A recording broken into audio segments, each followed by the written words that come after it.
نحمده ونصلي على رسوله الكريم اعوذ بالله من الشیطان الرجیم بسم اللہ الرحمن الرحیم والعصر الانسان لفی خسر الا الذین آمنوا وعملوا الصالحات وتواصوا بالحق وتواصوا بالصبر صدق اللہ العظیم۔ میرے ربی و مشفق سرپرست مولانا سجلہ الغوری صاحب، محترم محمد جعفر صاحب نائب جماعت اسلامی ہند، مولانا رضی الاسلام ندوی صاحب، تمامی علماء کرام، میں مشکور ہوں آپ تمام کا کہ آپ نے کچھ باتیں جو نئی تعلیمی پالیسی سے متعلق ہیں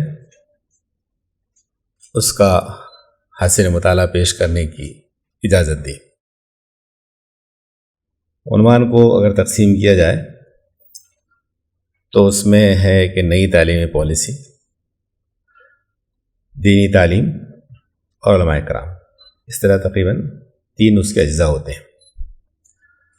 میں نئی تعلیمی پالیسی پر بہت مختصر کچھ باتیں کہوں گا، اس استدار کے ساتھ کہ آپ میں سے بیشتر اس میں سے واقف ہیں، لیکن عنوان چونکہ مفوضہ ہے اس لیے اس کا تقاضا ہے کہ کچھ باتیں اس پر پیش کر دی جائیں۔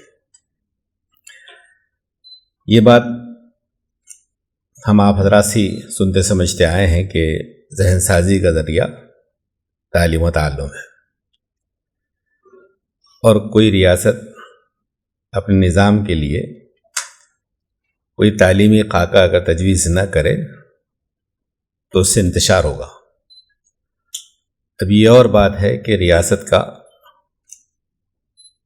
اپروچ کیا ہو، اس کی بنیادی فکر کیا ہے، اس کے تقاضے کیا ہیں، اس کی بنیاد پر وہ اپنا تعلیمی نظام متعین کرتے ہیں۔ ہندوستان کا دستور ایک سیکولر دستور ہے، اور یہ لامذہبی دستور کے ہمارے بھارت کے تناظر میں معنی یہ ہے کہ یہاں پر مذہب بیزاری والا وہ دستور نہیں ہے جہاں سے سیکولرزم آیا ہے۔ اس تاریخ میں جانے کی نہ ضرورت ہے نہ موقع ہے کہ ہم سیکولرزم کے اس پس منظر کی طرف جائیں جہاں پر چرچ اور ریاست کی لڑائی کے بعد مذہب کو بے دخل کر دیا گیا، اللہ مذہبیت کو قدر کے طور پر اپنایا گیا۔ یہاں بھارت میں مذہب جو ہے انڈیویجول رائٹ ہے، جس کو خود دستور بھی پروٹیکٹ کرتا ہے، اسے انکار نہیں کرتا، لیکن ریاست کا کوئی مذہب نہیں ہوگا، یہاں کا ایک طے شدہ اصول ہے۔ جو چیز دستور کے مطابق ہے وہ دستوری تناظر میں اصول ہے، اس کو ہم اپنے عقیدے اور اپنے فکر کے اعتبار سے یہ نہیں کہہ رہے کہ صاحب ہم اس اصول کو کس درجے میں رکھتے ہیں۔ یہ جو سیکولرزم والا ایشو ہے اس کو بہت مختصر سمجھنے کے لیے آج کا تناظر بہت مؤثر اور معاون ہے، اس معنی میں کہ مذہب کی آزادی، مذہب کے عمل کرنے کی آزادی، مذہب کی تبلیغ کی آزادی، اس کا تحفظ جہاں پر دستور کرتا ہے وہیں پر وہ یہ کہتا ہے کہ اسٹیٹ کا مذہب نہیں ہوگا۔ اگرچہ کہ معمولات کچھ اور ہیں انڈیویجول کے، کہ بہت سے منتری میجورٹی مذہب کے ہیں تو کچھ معمولات جو سرکاری ہوتے ہیں اس کو بھی پوجا سے کرتے ہیں، اس کے افتتاح کی تقریبیں وغیرہ وغیرہ، لیکن اصولاً اور قانون وہ صحیح نہیں ہے۔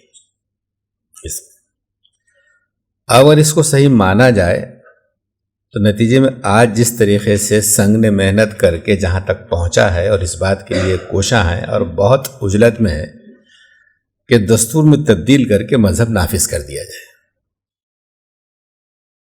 اور اس تفہیم کو اگر اہمیت دی جائے کہ سب مذہب نافذ ہو جانا چاہیے تو آج آپ اس پوزیشن میں نہیں ہیں اور وہ تیار ہے۔ تو آج کے حالات میں تو بہت واضح سچویشن یہ بنتی ہے کہ آپ یہ کہیں کہ سب اسٹیٹ کو سیکولر ہونا چاہیے۔ میں یہاں اس کے سیکولر ہونے اور نہیں ہونے کی تشریح کے لیے نہیں کھڑا ہوا، لیکن اس کا تناظر یہ ہے کہ چونکہ اسٹیٹ نے دستوراً اپنے آپ کو سیکولر قرار دیا ہے تو وہ تعلیم کو بھی سیکولر بنیادوں پر ہی دیکھتے ہیں، اور سیکولر بنیاد پر دیکھتے ہیں تو مذہبی تعلیم کو وہ اسٹیٹ کی ذمہ داری نہ صرف سمجھتے نہیں ہیں بلکہ یہ سمجھتے ہیں کہ تعلیم میں مذہب نہیں آنا چاہیے۔ اس لیے طے شدہ باتیں ہیں دستور و قوانین کے تحت کہ گورنمنٹ کے سیٹ اپ کے جو اسکولس ہوتے ہیں وہ اسکول میں مذہبی تعلیم جائز نہیں ہے۔ اگر جواز کو دیکھا جائے تو سرکاری تعلیم میں اگر جزوی دینی تعلیم ہوتی ہے تو اس احتیاط کے ساتھ اور اس شرط کے ساتھ ہوتی ہے کہ سرپرست کا کنسنٹ ہوگا۔ اگر کوئی عصری تعلیم کا ادارہ ہے اور وہاں جزوی تعلیم دینا چاہتے ہیں تو سرپرست کا کنسنٹ لازم ہے، اس کے بغیر آپ وہ تعلیم نہیں دے سکتے، اور وہ تعلیم بھی ادارے کے منتظمین کی ذمہ داری ہے اگر وہ پرائیویٹلی مینیجڈ ہے۔ تو وہ اگر ٹوٹلی سرکار کے تحت چل رہا ہے تو اس میں وہ بھی نہیں ہوتا ہے۔ اب یہ بات کے ساتھ چونکہ سیکولر اس کی ایک بنیاد ہے اور میں نے یہ اس کی صراحت کر دی کہ اگر ہم اس میں لچک اختیار کرتے ہیں تو آج وہ بہت تیز دست ہے، اس لیے آپ کی مجبوری کہیے، ضرورت کہیے، آپ کہتے ہیں کہ اسٹیٹ کا نظام تعلیم جو عصری تعلیم ہے وہ سیکولر ہونا چاہیے۔ اس نظام تعلیم میں جو انہوں نے پالیسیز بنائی ہیں، اب جو نئی تعلیمی پالیسی آئی ہے یہ ملک کی تیسری تعلیمی پالیسی ہے۔ پہلی تعلیمی پالیسی کی کس ذہن کے ساتھ ہم تیار کر رہے ہیں لوگوں کو 1961 میں بنی تھی۔ ایک پالیسی جب بن جاتی ہے تو پھر اس کی تفصیل کے طور پر اس کے نصاب تیار ہوتے رہتے ہیں، اپڈیٹ ہوتے رہتے ہیں۔ دوسری تعلیمی پالیسی 1986 میں آئی۔ 86 کے بعد پھر 92 میں راجیو گاندھی کے دور میں جس پالیسی کو کہتے ہیں وہ پالیسی نہیں بلکہ 86 کی پالیسی کی کچھ ترامیم تھی۔ اب جو تیسری تعلیمی پالیسی ہے وہ 2020 کی ہے، NEP 2020۔ اس میں ایک بات پیش نظر رہنی چاہیے، یہ نہ بحث کا موقع ہے نہ ضرورت ہے کہ ہم عصری اور دینی تعلیم کے امتزاج کے تصور پر گفتگو کریں، اس لیے ہم یہاں پر اسی عنوان کے آس پاس رہتے ہیں، اور یہ ہے کہ سب اس تعلیم کے حوالے سے جو یہاں پر کمپلسری ہے۔ RTE آنے کے بعد اسٹیٹ نے کہا تھا، کیونکہ اسٹیٹ کا کام ہی یہ ہے، اسٹیٹ کی ذمہ داری یہ ہے، حکومت کی ذمہ داری یہ ہے کہ عوام کی فلاح کا فریضہ انجام دے، ان کی ترقی کا، ان کے امن کا، ان کے استحکام کا سامان کرے۔ تو حکومت کا آزاد بھارت میں دعویٰ یہ تھا کہ 10 سال بعد وہ تعلیم کو مفت کر دیں گے، لیکن وہ کرنے میں ناکام رہے، آج تک بھی بڑی حد تک ناکام ہے۔ قانون جو پاس ہوا 2009 میں ہوا RTE کا، رائٹ ٹو ایجوکیشن ایکٹ کا، جس میں مفت اور لازمی تعلیم کی ذمہ داری اسٹیٹ کی ٹھہری، اور وہ اس کے پابند ہیں کہ گریجولی جو ہے تعلیم کو مفت کر دیں، اور کمپلسری کے معنی یہ ہے کہ ہر طالب علم کو اسکول میں ہونا چاہیے۔ جہاں وہ سہولت فراہم کر چکے ہیں، اگر کوئی طالب علم اسکول میں نہیں ہے تو قانون ایڈمنسٹریشن کو اختیار دیتا ہے کہ وہ بچے کو وہاں لا کر شریک کروا دے، اور پیرنٹ اگر اسے مزاحم ہوتا ہے تو پیرنٹ قابل تعزیر ہوگا۔ جو پیرنٹ اپنے بچے کی مفت تعلیم کے سہولت کے بعد بھی تعلیم نہیں دیتا ہے تو اس کا مواخذہ ہوگا۔ قانونی ہے مفت اور لازمی تعلیم۔ اب ان کے بجٹ کی کسک ہے جس کی وجہ سے یہ اب تک پورے طور پر نافذ نہیں کر سکے، لیکن جس دن یہ نافذ کر دیں گے تو عصری تعلیم کے نظم کا داخلہ لازم ہے۔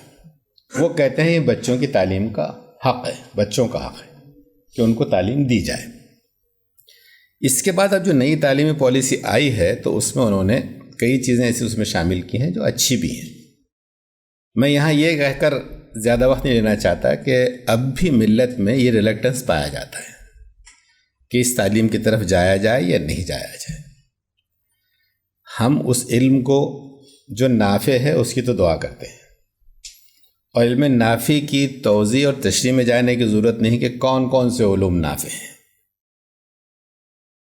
ہم اپنی دینی تعلیم کے ساتھ ساتھ محسوس کرتے ہیں کہ صحت ہماری ضرورت ہے. مختلف میدانوں میں سبقت اور قوت کے لیے ریسرچ ہماری ضرورت ہے. تو علم نافع کی وسعت بہت ہماگیر ہے، اور وہ ہمارے نظام تعلیم میں ہم نے بوجو محدود کر رکھا ہے. جو ملک کے تناظر میں جو نظام تعلیم ہم نے اختیار کیا، ہم نے سمجھا کہ وہ ہو رہا ہے، ہم کو یہ کرنا ہے، ہم نے اپنے آپ کو اسے محدود کیا.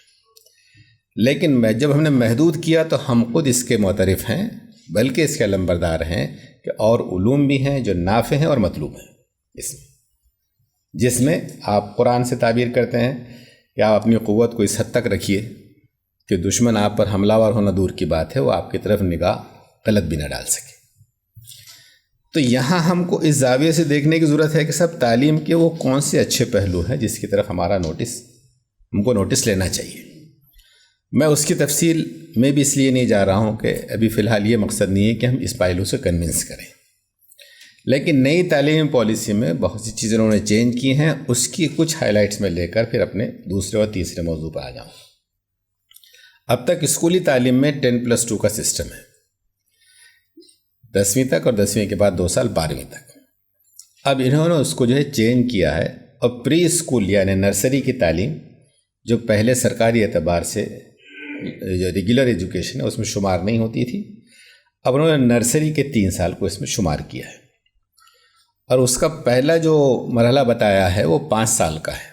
نرسری کے 3 سال اور اول اور دوم ملا کے 5 سال.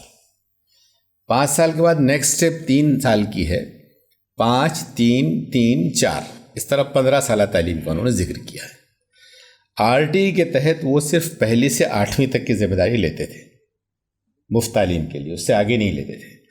اب انہوں نے یہ جو واضح کیا ہے اس میں یہ تو نہیں کہا کہ ہم مفت دے رہے ہیں، لیکن نظام کو انہوں نے صرف 8ویں تک ماننے کی بجائے اس کو 12ویں تک مانا ہے. تو پہلے 5 ہے، پھر 3 میں جو ہے تیسری چوتھی 5ویں، پھر 3 میں جو ہے چھٹی 7ویں 8ویں، اور اس کے بعد کے 4 میں 9 سے 12 تک. اس میں یہ تبدیلی انہوں نے کی ہے. پورے سسٹم میں انہوں نے کہا کہ فاؤنڈیشن مضبوط ہونا چاہیے. اب تک سلیبس اور مارکس پر بات ہوا کرتی تھی، انہوں نے کہا ایک نیشنل فاؤنڈیشن بنے گا جو پہلے بنیادی مرحلے میں وہ اس کی کوشش کرے گا کہ نیومیریسی اور لٹریسی، لینگویج اور ریاضی، اس کا سینس اچھے سے ڈیولپ ہو جائے. اگر لینگویج اچھے سے آ جاتی ہے تو سارے مضامین پر گرفت آسان ہو جاتی ہے، اور سائنس میں جاتے ہیں تو ریاضی ہوتی ہے تو سائنس کی بنیاد مضبوط ہو جاتی ہے. تو انہوں نے کہا کہ نیومیریسی اور لٹریسی اس کا فاؤنڈیشن ہوگا. انہوں نے یہ بھی کہا کہ صاحب اس میں بچوں کا ذوق ہوتا ہے تو ان کو تکنیکی تعلیم کے لیے 8ویں سے ہم پروموٹ کریں گے. پہلے جو ہوتا تھا ووکیشنل ٹریننگ وہ 10th یا 10th کے پاس سے شروع ہوتی تھی. وہ کہتے ہیں کہ ابھی سے دیں گے تو بعد میں وہ چیز میٹر کرے گی، اور فردر کورسز میں اگر وہ آگے جاتا ہے تو اس میں سپورٹ کرے گی، انجینئرنگ وغیرہ جس میں بھی جاتے ہیں.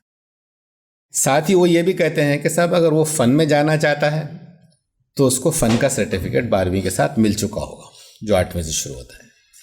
اسی طریقے سے ان لوگوں نے یہ کہا کہ صاحب گریجویشن جو تھی وہ 4 سال کی، اس میں اگر کوئی طالب علم 1 سال کر کے چھوڑ دیتا تو ادھوری تعلیم سمجھی جاتی تھی. اب وہ کہتے ہیں کہ اگر 1 سال پڑھ کر چھوڑتا ہے تو اس کو سرٹیفکیٹ دیا جائے گا کہ سرٹیفکیٹ لیول پہ کامیاب ہے. وہ 2 سال گریجویشن کر کے چھوڑتا ہے تو اس کو ڈپلومہ دیا جائے گا کہ اب یہ ڈپلومہ لیول ہولڈر ہے، اور 3 سال پر اس کو گریجویٹ، اور 4 سال میں اس کی مہارت کے ساتھ شمار کریں گے. اس میں ریسرچ اور کئی چیزیں انہوں نے اس میں اضافہ کیا ہے جس میں وہ خصوصی توجہ دے رہے ہیں. میں ان کی جستجو یہ ہے جس کا بہت تکرار کے ساتھ وہ اظہار کر رہے ہیں، وہ ہے کہ ایجوکیشن جو ہوگا وہ ہولسٹک ہوگا. یعنی صرف جو ہے جو اسلام کا تصور ہے اس کو یوں اختیار کرتے ہیں کہ یہ صرف تلاوت نہیں ہوگی، تزکیہ بھی ہوگا. اور اسٹک کے معنی صرف پڑھا کر چھوڑ نہیں دینا ہے، بلکہ اس کے مطابق اس کا وہ سینس بھی ڈیولپ کرنا ہے، اس میں وہ تبدیلی آنی چاہیے. اب اس میں اور کئی ایسے زاویے ہیں جو مطالعے کے متقاضی ہیں کہ سسٹم کیسے ہوگا. وہ کہتے ہیں کہ صاحب آپ کو فارن تک جانے کی ضرورت نہیں ہے، آکسفورڈ اور کیمبرج سارے ادارے یہاں آئیں گے، 200 نئے انسٹیٹیوشنس آئیں، بڑی یونیورسٹیز آئیں گی جو اسکول سے لے کے اعلیٰ تعلیم تک یہاں پر سہولت فراہم ہے. پرائیویٹائزیشن کی طرف وہ جا رہے ہیں. اور اس کے علاوہ یہ ہے کہ سسٹم کو انہوں نے آٹونومس کالجز کے تحت کہا ہے کہ یونیورسٹیز جیسا بڑا سیٹ اپ ہر جگہ ہونا ضروری نہیں ہے. ہر ڈسٹرکٹ میں چند ڈسٹرکٹ کی ایک یونیورسٹی نہیں, ایک آٹونومس کالج ایسا ہو جس کو کہ یونیورسٹی کا اختیار حاصل رہے. وہ کہتے ہیں کہ سب ساری سہولتوں کے ساتھ اسکول میں تعلیم ہونا چاہیے. یہ چھوٹے چھوٹے اسکول ہو جاتے ہیں جس میں بیسک سہولتیں نہ ہو, جس میں لیبارٹریز نہ ہو, گراؤنڈ نہ ہو, لائبریریز نہ ہو, وغیرہ وغیرہ. تو وہ چاہتے ہیں کہ سب ڈیو ٹائم کمپلیٹ ہونے تک ایسے چھوٹے اسکولوں کو یا تو اپنے آپ کو تیار کر لینا چاہیے, یا پھر ان کا کلسٹر ہو, اور جس کے پاس وہ بیسک فیسلٹی نہیں ہے وہ جہاں فیسلٹی ہے وہاں لے جا کر بچوں کے وہ تجربات اور اسپورٹس وغیرہ وہ کرا سکے. تو کلسٹر سسٹم میں جانے کا مطلب یہ ہے کہ وہ اسکول جو تقاضوں کو پورا نہیں کریں گے وقت کے ساتھ ختم ہو جائیں گے اس میں, اور اس کی خوبیوں اور خامیوں کی طرف جانے کا موقع ہے نہیں. اس لیے میں اب اس پر آ جاتا ہوں تیزی سے کہ ہمارے تناظر میں یعنی دینی تعلیم اور علماء کرام اس کے حوالے سے تو چند جھلکیاں میں نے پیش کی, لیکن یہ جھلکیاں اس کی متقاضی ہیں کہ ہم جس ملک میں رہ رہے ہیں اس نظام کو ہم سمجھنے کی جستجو کریں تاکہ اس میں سے مفید کو اختیار کیا جا سکے اور جو غیر مفید یا نقصان دہ اس کا ازالہ ہو سکے. میں نے تمہیداً یہ بات عرض کی سیکولر تعلیم کے حوالے سے کہ اسی سے اس کا دینی تعلیم کا ٹکراؤ ہے. تو میں نے شروع میں یہ بات کہہ دی کہ سب کانسٹیٹیوشنلی تعلیم وہ ہے ان کی نگاہ میں جو سیکولر تعلیم ہے جس کو وہ طے کرتے ہیں. اس تعلیمی پالیسی میں انہوں نے مذہبی تعلیم کا ذکر نہیں کیا, نہیں کے برابر. اور وہ یہ کہتے ہیں کہ آلٹرنیٹیو ایجوکیشن سسٹم جیسا مدرسہ ہو یا پاٹھشالہ ہو یا گمپاز ہو, جو بھی سسٹم ہے جس کا, ان سب کو وہ مین اسٹریم میں لائیں گے, ان کو ایز اٹ از چلنے نہیں دیں گے. اس پالیسی میں اس کی گنجائش نہیں ہے کہ اس کو آلٹرنیٹیو ایجوکیشن مان کر اس کو کنٹینیو کیا جائے. آر ٹی میں اس کی گنجائش کو قبول کیا گیا تھا. آر ٹی میں جب مدرسے پر سوال اٹھا اور مسلمانوں کی طرف سے مزاحمت ہوئی تو انہوں نے اس میں ترمیم کی, اور اس ترمیم میں خود ایک اجلاس کا شریک اور گواہ ہوں. جو طلباء نے جب بلایا اس اجلاس کو, اور اس وقت میں ایچ آر ڈی کے منسٹر کپل سبل تھے, تو کپل سبل صاحب سے مطالبہ کیا گیا کہ صاحب اس مدرسہ ایجوکیشن کو تعلیم مانا جائے. انہوں نے کہا کہ ٹھیک ہے ہم جیو نکال دیتے ہیں, ایک آرڈر نکال دیں گے منسٹری سے. تو امام محمد مدنی صاحب نے مجھ سے بھی پوچھا کہ صاحب کیا یہ مناسب ہوگا کہ ہم یہ جیو کو مان لیں. تو ہم نے کہا کہ صاحب اچھا یہ ہے کہ شرکا میں ہائی کورٹ کے ججز اور اچھے وکلا ہیں, ان سے مشورہ کر لیتے ہیں. مشورہ کے تو انہوں نے کہا کہ آرڈر ایک حکومت نکالے گی دوسری مسترد کر دے گی. قانون ہے تو قانون میں بنیادی ترمیم ہونی چاہیے. تو ہم کو آرڈر نہیں چاہیے, وقت لیجئے لیکن ترمیم کیجئے. وہ مطالبہ کیا گیا, انہوں نے اس کو پورا کیا اور مدرسہ ایجوکیشن کو اس سے ایگزمپٹ کرتے ہوئے ریکگنائز کیا, اعتراف کیا کہ یہ سسٹم ہے. لیکن یہ تعلیمی پالیسی یہ کہتی ہے کہ آلٹرنیٹیو ایجوکیشن سسٹم کو ہم مین اسٹریم میں لائیں گے. جب وہ یہ کہہ رہے ہیں تو ان کے پاس ساری چیزیں ویل پریپیئرڈ ہیں, پہلے سے تیار ہیں. ہمارا یہ کہنا ہے کہ صاحب حکومت تو آرڈیننس گورنمنٹ ہے, بس پیش کرتی ہے, ڈیبیٹ نہیں ہوتا ہے, کنسلٹیشن نہیں ہوتا ہے, منسٹرز کی کمیٹیز نہیں بنتی ہے, سلیکٹ کمیٹی نہیں ہوتی ہے, وغیرہ وغیرہ. یہ سارے تبصرے جو ہیں ہمارے لیے تو ہو سکتے ہیں, ان کے لیے بے معنی ہے. اس لیے بے معنی ہے کہ سنگھ کے تھنک ٹینکس نے بہت پہلے سے سارے امور پر بہت ڈیٹیل میں کام کر رکھا ہے. ان کے پاس جس چیز کو بدلنا ہے وہ بہت سائنٹیفکلی تیار ہے. اس لیے اگر وہ لاتے ہیں, پالیسی لاتے ہیں اور پالیسی ڈسکس نہیں ہوتی ہے, اسٹیٹ سے کنسلٹ نہیں ہوتا ہے, تو اس کے وہ محتاج نہیں ہیں. انہوں نے اپنے طور پر چیزوں کو ڈرافٹ کر رکھا ہے. یہ اعتراض بجا ہے کہ وہ فارمیٹ کے تقاضے پورے نہ کرتے ہوں, لیکن یہ اعتراض ان کی دانش میں بیجا ہے کہ یہاں پر کوئی تیاری کے بغیر کوئی چیز پیش کر دی گئی. انہوں نے چیزیں اپنی تیاری سے کی, اور تیاری کا تقاضا ہے کہ جتنے گروکل ہیں ان کے جو مدرسے ہیں ان مدارس میں ان لوگوں نے سسٹم کو چینج کر دیا ہے. میں نے بھی کچھ گروکل دیکھے ہیں جس کے طلباء کو آپ دیکھیں, جیسا ہمارے مدارس کے طلباء کا ایک اپنا لباس, پوشاک اور اس کی شناخت ہے, ویسا گروکل کے طلباء کی ایک شناخت ہے, جس سے بہت واضح لگتا ہے کہ یہ کوئی پنڈت ہے اس میں طالب علم کو دیکھ کر. لیکن گروکل کا نصاب CBSE کا نصاب ہے. جب ریزیڈینشیل اسکول چلا رہے ہیں تو سی بی ایس ای کے پرمیشن کے ساتھ چلا رہے ہیں، سی بی ایس ای کے نصاب سے گزار رہے ہیں، اور نصاب سے گزارنے کے بعد جو فاضل وقت ہے اس میں اپنے مذہب کی تعلیم دے رہے ہیں۔ کتنی ان کے پاس تعلیم ہے، کتنے مقدار ہے، وہ اور ان کا مسئلہ ہے۔ لیکن جب وہ شکنجہ کسنا چاہتے ہیں تو شکنجے میں آنے سے پہلے انہوں نے اپنے آپ کو قانون کے دائرے میں فٹ کر لیا ہے۔ تو یہاں پر وہ یہ کہتے ہیں کہ سب اس کو ہم ایڈریس کریں گے۔ اس میں جو واضح علامت ہے وہ علامت یہ ہے کہ ایک نیا انیشیٹو جو انہوں نے لے رکھا ہے وہ ہمارے لیے نیا ہوگا، لیکن ان کا پریپریشن پہلے سے ہے کہ جب وہ نہیں چاہتے کہ مذہب کے کو ریکگنائز کریں تو پھر اس کے خلاف وہ جاتے ہیں اور جائیں گے۔ کسی بھی ڈسکورس کا تقاضا یہ ہے کہ کوئی چیز اگر بہت پہلے سے پریکٹس میں ہے تو اس کو چینج کرنا ہے تو اس پر سوال اٹھائیے، اعتراض اٹھائیے، اعتراض کو دلیل سے تقویت دیجیے، اور اس کا اتنا چرچا کیجیے کہ لوگ سمجھیں کہ سب پہلے جو ہوتا تھا وہ غلط تھا اور یہ جو بات کہی جا رہی ہے بہت معقول ہے۔ چنانچہ ایک منسٹری ہے، ministry of women and child development, خواتین اور اطفال کی بہبود کی جو منسٹری ہے، اس کے تحت ایک نیشنل کمیشن ہے، national commission of protection of child rights. اس کے تحت انہوں نے ایک سروے کروایا، ایک ریسرچ کی، اور ریسرچ میں انہوں نے 2 باتوں پر اعتراض اٹھایا ہے۔ پہلا اعتراض یہ اٹھایا کہ سب مدرسہ ایجوکیشن چونکہ سیکولر ایجوکیشن نہیں ہے، اس لیے جو ایجوکیشن کانسٹیٹیوشن کے خلاف ہے اس ایجوکیشن کو ریکگنائز کرنا اسٹیٹ کی غلطی ہے۔ یعنی اسٹیٹ کی طرف سے اگر مدرسہ ریکگنائزڈ ہے تو اسٹیٹ کی وہ غلطی ہے، اس لیے کانسٹیٹیوشن سیکولر ہے۔ تو سیکولر شناخت رکھنے کے بعد اسٹیٹ ایسے نظام کو کیسے اجازت دے سکتی ہے جو سیکولرزم کی تعلیم نہیں دیتا بلکہ اس کا مخالف ہے؟ تو یہ دستوری تضاد ہے، اور دستور کو حکومت کے فیصلوں پر فوقیت حاصل ہے۔ تو وہ یہ کہتے ہیں کہ جب ریکگنیشن بھی دیا نہیں جا سکتا، اور جب ریکگنیشن نہیں دیا جا سکتا ہے تو ایڈ کیسے دی جا سکتی ہے، گرانٹ کیسے دی جا سکتی ہے؟ یہ 2 چیزیں انہوں نے مدرسہ کے حوالے سے نمایاں طور پر اٹھائی ہے۔ اسی طریقے سے وہ کہتے ہیں کہ آرٹیکل 29 اور 30 جس میں کہ اپنی زبان، اپنی تہذیب، اپنے مذہب کے تحفظ کا اختیار دیا گیا ہے، اور آرٹیکل 30 کے تحت اپنے انہی تحفظات کے حصول کے لیے اداروں کے قیام اور انتظام کی اجازت دی گئی ہے، اور اس کے لیے ایڈ بھی دی جاتی ہے۔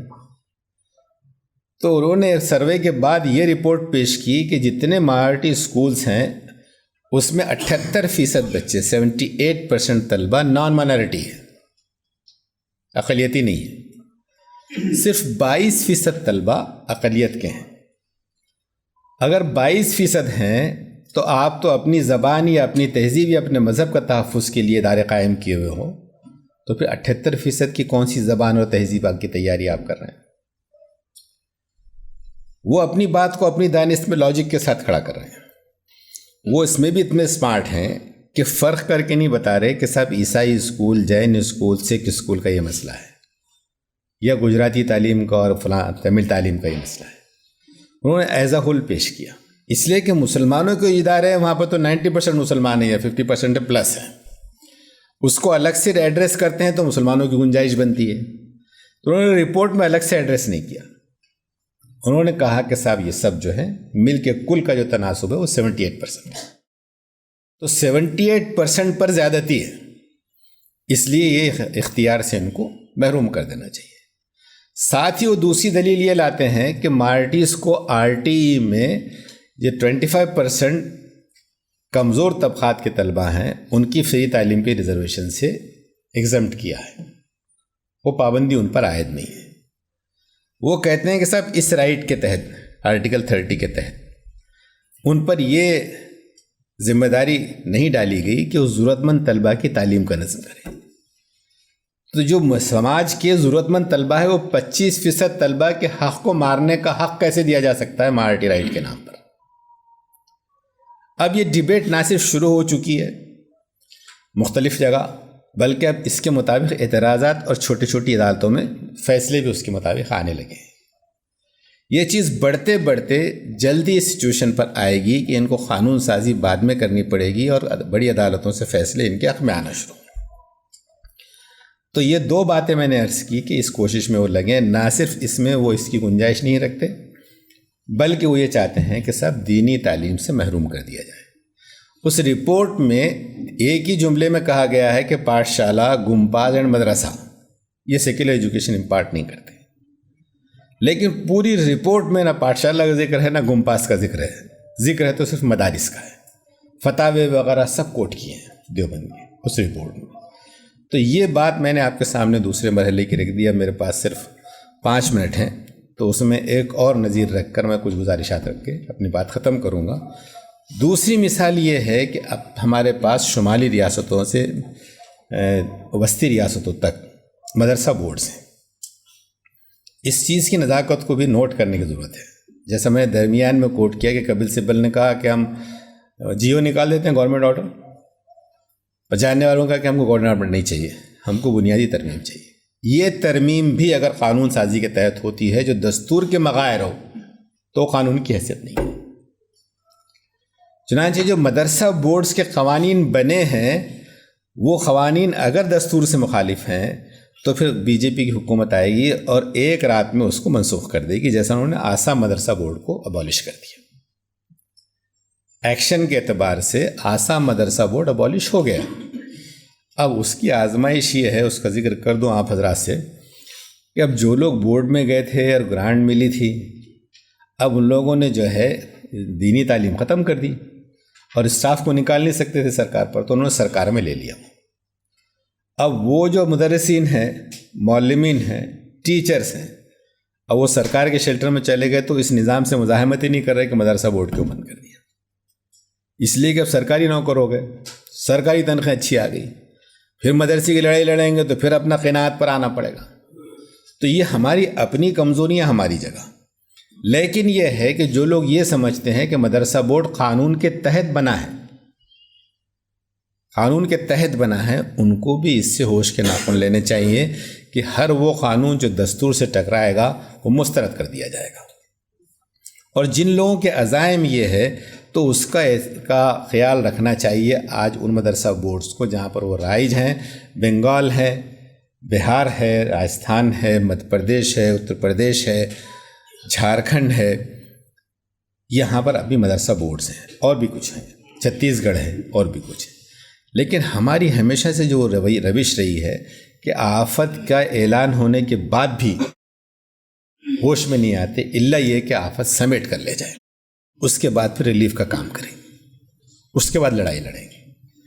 آج جہاں جو حکومت ہے اس میں کس طریقے سے اس کو ٹیک اپ کیا جائے، علماء کا کردار آخری مرحلے پر میں آ گیا ہوں، آخری 3 منٹ کے لیے وہ یہی ہے کہ سب جہاں جتنا موقع ہے اس چیز کو مستحکم کرنے کے لیے اس متوجہ ہوا جائے، اور جہاں جو حکومتیں ہیں اس کے قانونی کمزوریوں کا ازالہ ہو۔ ہم اسی کنسرن کے ساتھ آسام کا تجربہ دیکھ کر پچھلے ہفتے 15 دن پہلے جو ہے وہاں گئے تھے بنگال میں۔ بنگال کے ذمہ داروں سے انہوں نے کہا ہمارے پاس سب ٹھیک ہے، ہمارے پاس سے لوگ ماڈل لے جاتے ہیں، ٹھیک ہوگا آپ کا، لیکن آپ آنے والے رخ کا اگر ٹھیک سے شمار نہیں کر سکے تو پھر وہ آپ کا حساب ملا دیں گے۔